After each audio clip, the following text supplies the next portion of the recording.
What's going on, guys? My name is Darcy, and over the last 9 months, I have been in recovery from a fully ruptured ACL, MCL, PCL, a torn meniscus, and a fractured femur.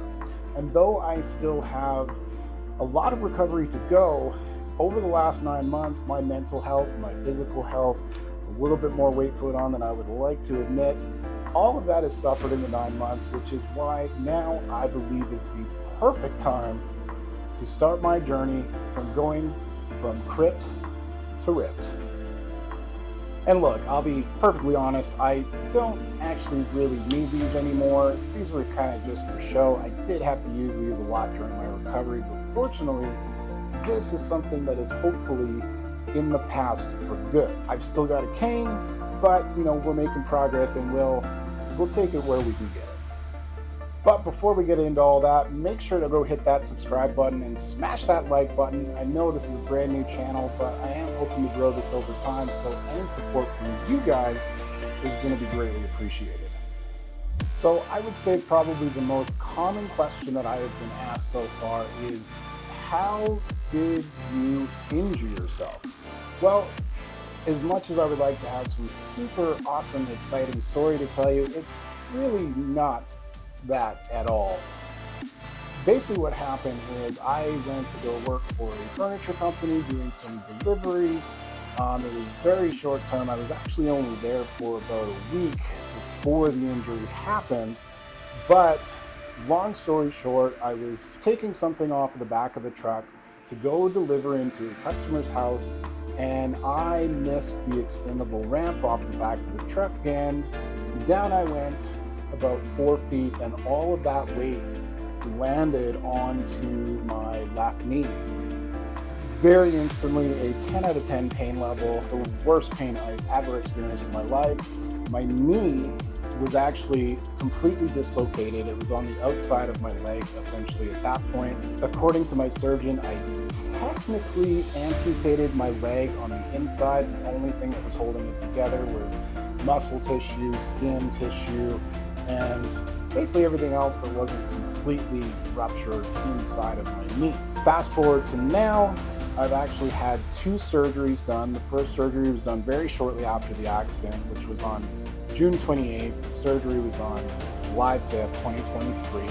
The first surgery, they went and repaired the MCL, which left me a very big 12 centimeter scar down my leg. And then I just had the second surgery very recently, about 3 months ago at the end of December, just what I wanted for Christmas. But they went and repaired the ACL and the PCL at the same time. That ended up being about a 3-hour surgery. But the long story short of it, we're now in the position where I can start being a lot more mobile, start to regain the strength that I've lost in my legs, and really just try to just win my health back. So before the injury happened, I was training and competing in strongman. I had competed in a local show here in Cranbrook, British Columbia, where I live. It was called the Peak Strongest Sasquatch last year in April. I managed to finish off in a 3rd place, so a podium finish, which earned me the right to go to provincials later that year in Comox, BC. Now, of course, the injury happened before that, so I did lose out on that opportunity, and also lost out on the opportunity to potentially earn my way to the national level. But those were the cards that I was dealt, and those were the circumstances that I was dealt.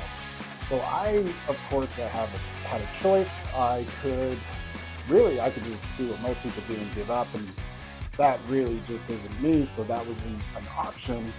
And the other choice is to accept those circumstances, but look at it in a positive way. And that's really where this whole cripped to ripped idea came from.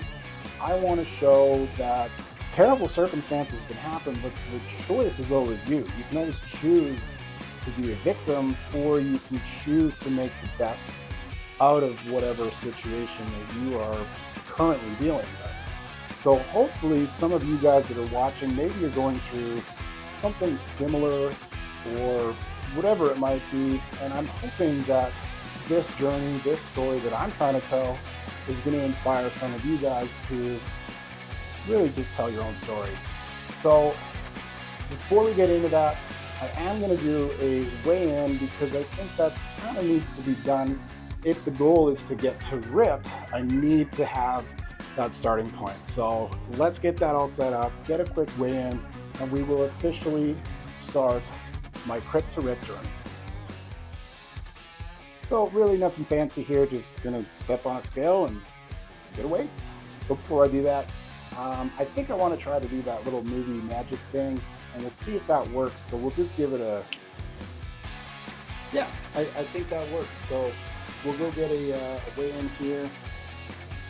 And I'll be honest, it's a little bit higher than I would like to admit, but we are sitting at 287 pounds. So that is the official weigh-in to start Cripped to Ripped. And we can only go down from here, right? So that is it for episode 1 of Cripped to Ripped. Please make sure to go hit that subscribe button, go smash that like button, as they like to say in the YouTube land. And I hope that some of you guys like to follow along on this journey and really see where it takes me, where it takes us. Anyways, have a great day. Peace out.